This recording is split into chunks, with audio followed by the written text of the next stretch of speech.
mês do Livro Espírita, né? Que a gente foi falar sobre o Evangelho segundo o Espiritismo. Para mim, coube falar sobre os capítulos de 21 ao 24. Tá? E como a maioria de nós já sabe, quer dizer, acho que todos nós já sabemos, o Evangelho segundo o Espiritismo, os capítulos dele são divididos em partes, né? Então, num primeiro momento, você tem o Evangelho como ele está no Novo Testamento, né? Depois você tem, em geral, uma fala do Kardec, um escrito do Kardec sobre aquele tema que é abordado. E mais para frente a gente tem a instrução dos Espíritos, que de verdade é o que torna diferente esse Evangelho, né? Porque a maior parte dos textos que estão lá a gente já conhece de alguma forma, né? Da formação católica que tivemos ou de qualquer outra religião que tenhamos vindo, tenhamos afinidade. Mas esse é um olhar diferente, né, que é trazido pelos Espíritos e que Kardec codificou no Evangelho segundo o Espiritismo também. Então pode passar, por favor, Maria. O primeiro capítulo, que é o Haverá Falsos Cristos e Falsos Profetas. Nesse capítulo, o que o Kardec fez? Ele trouxe para a gente, primeiro, a definição do que era um profeta naquela época, né? Então, o profeta era aquele homem ou aquele enviado, aquela pessoa enviada de Deus, em geral homens, né, que tinham por finalidade instruir as pessoas sobre as questões da espiritualidade. Então, além de instruir, revelar para elas alguns mistérios, digamos assim, da espiritualidade, né? Ocorre que alguns desses homens realmente tinham uma presciência do futuro pela sua mediunidade, e às vezes realmente a mediunidade deles era utilizada para passar para aquele povo que estava ali, ou para aquela população, algum conhecimento que fosse útil para o desenvolvimento daquela população. Então, quando isso acontecia, quando eles falavam e as coisas aconteciam, eles eram tidos realmente como verdadeiros profetas, e aquele fato em si era tido como algo do sobrenatural, do milagroso, né? E Kardec, então, nos diz o quê? Que com essa coisa, né, deles terem esse conhecimento, acabava também que muitos deles faziam verdadeiros seguidores, né? Hoje em dia seriam, né? Funcionavam como se fossem influencers, né? Então, assim, eles tinham um número X de seguidores que achavam aquilo tão maravilhoso que continuavam com eles. E aí, com o advento do Espiritismo, isso mudou um pouco. Por quê? Porque o Espiritismo trouxe o que para a gente? Trouxe o que é a relação do mundo corpóreo com o mundo espiritual. E as leis que regem essa relação, né? Então, foi esclarecendo para a gente um pouco daquela coisa que acontecia. Então, foi trazendo a coisa da mediunidade, como ela se desenvolve, os vários fenômenos que você tem por conta da mediunidade. Então, isso foi enfraquecendo um pouco o poder dessas criaturas que tinham sobre essas outras que eram menos esclarecidas nesse sentido, né? E com isso também o Kardec e os espíritos acabaram chamam a atenção da gente, na verdade, nesse capítulo, para a presença de falsos profetas também no mundo espiritual, não só no mundo corpóreo, mas no mundo dos espíritos também. Que isso muito a gente estuda também no livro dos médiuns, né? No próprio livro dos espíritos. Então, e fazendo um link desses falsos profetas na espiritualidade, eles trazem também nesse capítulo uma citação do Evangelho de João, onde João diz o seguinte: meus bem-amados, não creiais em qualquer espírito, experimentai se os espíritos são de Deus, porquanto muitos falsos profetas se têm levantado no mundo, né? E é isso, os espíritos nos dizem então para a gente ter essa consciência, né? Que não é todo espírito que se manifesta que é um espírito de luz, sabe, enfim, mais evoluído. Então que a gente tem que passar pelo crivo da razão e pelo conhecimento que a gente tem, aquelas mensagens que nos chegam, sejam de encarnados ou desencarnados, né? Para saber se aquilo procede, se aquilo tem alguma correspondência com o que a gente vive, com o que a gente experimenta, afinal na atualidade, né?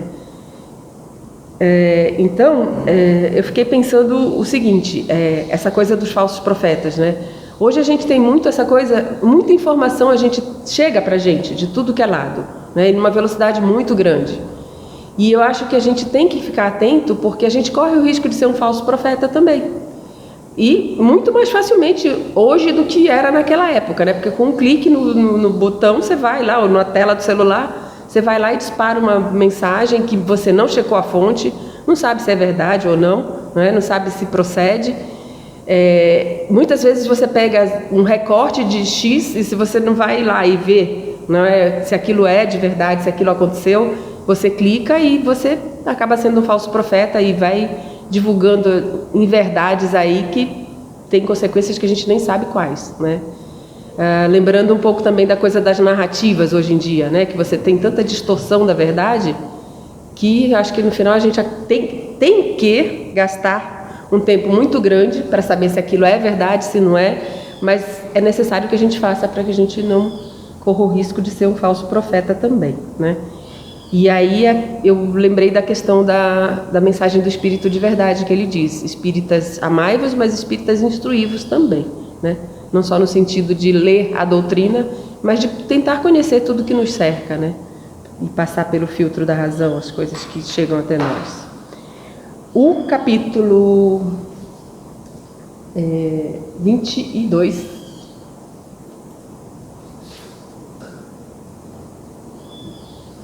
O capítulo 22, ele chama Não Separeis o que Deus juntou, e fala da indissolubilidade do casamento e do divórcio, e tem as instruções dos espíritos também. Nesse capítulo, o que me chamou a atenção foi essa frase: quis Deus que os seres se unissem não só pelos laços da carne, mas também pelos da alma, a fim de que a afeição mútua dos esposos se lhes transmitisse aos filhos, e que fossem dois e não um somente, a amá-los, a cuidar deles e a fazê-los progredir, né? E aí ele fala basicamente de duas coisas.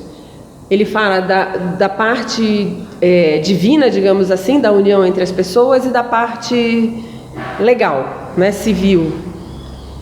E nessa frase, eu acho que essa frase resume bem o tipo de união que Deus quer que exista entre dois seres, ok? Que é essa coisa da união não só da alma, mas do corpo, enfim. Esse é o tipo de união que a gente não pode, quando se depara com ela, não dá para questionar, julgar, nem desmanchar, né? Então, essa, no meu entender, no Evangelho segundo o Espiritismo, é o tipo de união que o homem não tem que separar, né? Por outro lado, existe o casamento. O casamento é uma instituição civil, portanto, ela é sujeita às regras dos homens. E em cada canto do globo isso acontece de uma forma diferente. Como é uma lei humana, cada sociedade tem as suas demandas para aquele ato daquela união daquelas duas pessoas. Então, tem muito, por exemplo, em alguns lugares o casamento é permitido com mais de uma mulher, né? Em outros lugares o casamento civil é o que vale, ou o casamento religioso é o que vale, enfim. Cada população ou cada sociedade tem a sua demanda e o casamento está sujeito a essa demanda. Então, portanto, é uma coisa que pode ser mudada, né? E isso eles deixam claro. Principalmente quando eles falam do divórcio, né? O que é o divórcio? Na verdade, o divórcio é uma lei civil que permite que dois seres que já não se afinam mais estejam juntos, precisem continuar juntos, não é? Numa união que muitas vezes a gente sabe que pode ser desastrosa, né? Essa convivência. E isso eu acho interessante da gente saber, não é?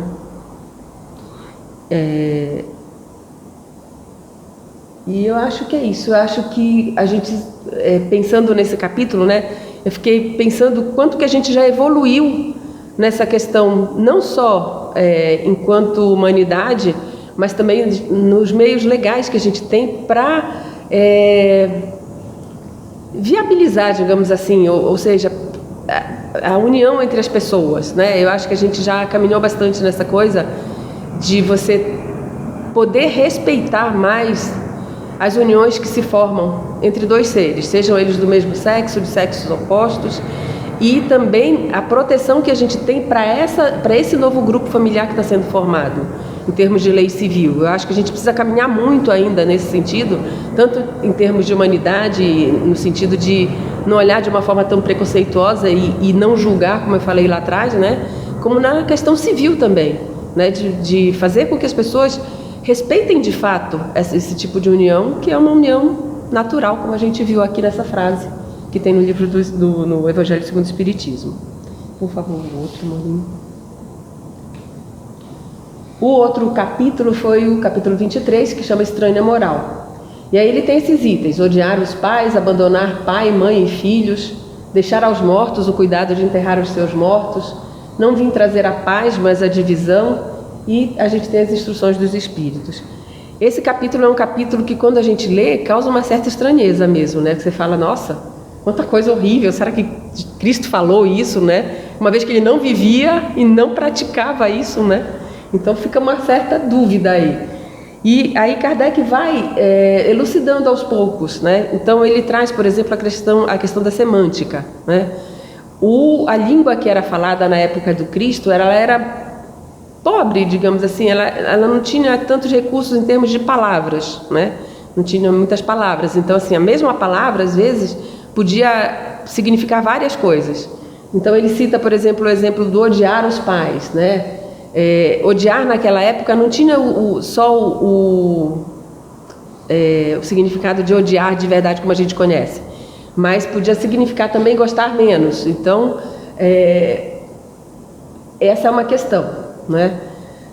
Outra coisa que ele chama atenção e que eu acho que é fácil também da gente deduzir quando a gente vai pensando sobre isso, é que os evangelhos, eles não foram escritos, né? Porque nem tinha como escrever, como registrar graficamente na época, né, que aqueles apóstolos viveram aquilo com Cristo, viveram todas as experiências que eles viveram com Cristo. Então foi muito tempo depois e foi baseado em o que cada um aprendeu daquela experiência que viveu, né, e o que lembrava também. Então faz muito sentido a gente ter, para um mesmo fato, visões um pouco diferentes, né, porque depende muito do observador, né, de quem viveu e como viveu aquela experiência. E a outra coisa é a tradução que foi sendo feita desses evangelhos ao longo do tempo, que o trabalho de tradução é um trabalho difícil, que a gente sabe, né? E muito pode ter acontecido de essas palavras terem sido trocadas, e com isso você troca também o sentido do texto, não é? E aí o que ele fala, né? Nessa coisa de abandonar pai, mãe e filhos, se a gente for pensar, a ideia, né, central que o Cristo trouxe, qual foi? Amar ao próximo como a si mesmo. Isso ia totalmente de encontro ao que era praticado na sociedade e o que era ensinado mesmo, que era a lei de Talião, né, olho por olho, dente por dente. Então a gente imagina a revolução que isso foi trazendo, não só para a população, mas para os mais eruditos daquela época, não é? Então, com isso, foi acontecendo de que as pessoas que optaram por viver dessa forma, né, muitas vezes tinham que realmente escolher entre os laços de amizade e os laços familiares, e eram literalmente abandonados por pai, mãe, por filhos, né? A gente vê muito isso até nos filmes, né, que a gente, da época dos cristãos daquela época, muitos dos filmes ainda tem essa coisa, né, de você ver que as pessoas eram segregadas, porque começaram a fazer parte do cristianismo, né? Então imagina a revolução que isso foi, né? E foi de fato. E Cristo nos traz a visão seguinte, que quem não vive dessa forma acaba esquecendo que existe essa vida espiritual, né? E fica muito na vida material, e que essas pessoas de alguma forma elas estariam mortas, né? Para esse conhecimento. Então, quando a gente quando a gente escolhe por viver assim, né, de uma forma mais ética, e fazendo isso, tentando praticar isso, né, que não é fácil, a gente, às vezes, acaba se separando realmente de grupos familiares e de amizades, mas também é isso, a gente tem que saber que esse caminho é um caminho muito individual, é um caminho que você vai fazer, e que às vezes você vai estar só, e que você tem que deixar as outras pessoas que não optaram por esse caminho e respeitar isso, na verdade, e também deixar que elas sigam o seu caminho, né? Em algum momento elas vão despertar para esse tipo de conhecimento, ou não também, mas que também é uma opção de cada um, e que depende muito do que você conhece, do que você vai se informar, como a gente falou lá atrás. E isso é o deixar os mortos, o cuidado de enterrar os seus mortos, né? Então, assim, você tem que pegar, se você optou por aquilo, vá e siga o seu caminho e deixe as pessoas seguirem o caminho delas também, né? Isso é uma forma de amor também, né? É você respeitar o caminho de cada um, a opção de cada um. E eu acho que isso é deixar aos mortos o cuidar de enterrar os seus mortos. E essa coisa da paz, e ele não vir trazer a paz, mas a divisão, eu acho que é justamente isso, né? Essas ideias, elas dividiram muitas pessoas. E ele sabia que iria ser assim, né? Tanto que, se a gente vai mais para frente no Evangelho, Cristo nunca disse que ia ser fácil seguir o caminho dele, né? Disse que o jugo era leve, mas tinha, né, um trabalho a ser feito. E esse trabalho é de cada um. E é todo dia, o dia inteiro, não é? A gente, enquanto espírita, sabe que não é fácil você manter a sintonia com o plano espiritual superior. Não é fácil, né? Mas é uma coisa que a gente precisa fazer se você acredita e quer viver dessa forma, né? Se você raciocina, acha que é o melhor para você e quer viver dessa forma, né? O próximo, por favor, Marinho. E no capítulo 24, ele chama "Não ponhais a candeia debaixo do alqueire". E eu fui procurar o que era um alqueire, né? Porque eu não conhecia o que era um alqueire, a não ser de terra. Mas eu descobri que é aquele cestinho que naquelas imagens que tinha os burrinhos com aquelas cestas, né, do lado, aquilo é um alqueire. Então, aqui Cristo compara o conhecimento, e eu achei que esse foi... O conhecimento, na verdade, para mim, foi um link entre esses 4 capítulos, né? O conhecimento, você buscar o conhecimento e você ter o interesse, né, em buscar esse conhecimento também. Mas aqui Cristo compara o conhecimento com uma luz, como a chama de uma candeia que você acende e que não deve ser colocada embaixo de um cesto, mas sim no móvel mais alto daquela sala para que ilumine a todos. E eu acho que foi isso que Cristo fez a vida dele inteira, assim, pelos relatos que a gente tem, né? Então, assim, como ele fazia isso, né? Ele fazia que nem a gente faz com o filho. Então, para quem não entendia tanto do que ele falava, ou não tinha um conhecimento tão grande, né, talvez da educação formal da época, ele falava por parábolas, porque era como aquelas pessoas podiam entender naquele momento. Ele trazia exemplos do dia a dia das pessoas para que as pessoas entendessem o que ele queria dizer. Então, todos tinham acesso a isso, né? Mesmo os gentios, que eram os pagãos da época. Se você vai ler isso aqui, né, não vai dister com os gentios, parece até uma coisa meio elitista. Então ele não falava para os pagãos, não queria que os apóstolos fossem chegar às pessoas que não acreditavam, ou que não tinham religião nenhuma, enfim. Não, vai lá e fala. E foram e falaram, né? Agora, de uma forma respeitosa, né, e não impositiva, ele ia, falava e esperava, porque ele sabia que essas pessoas, de alguma forma, em algum momento, iam ser tocadas por esse conhecimento, iam ter o interesse, né? Mas deixava lá a mensagem dele mesmo para os gentios, né?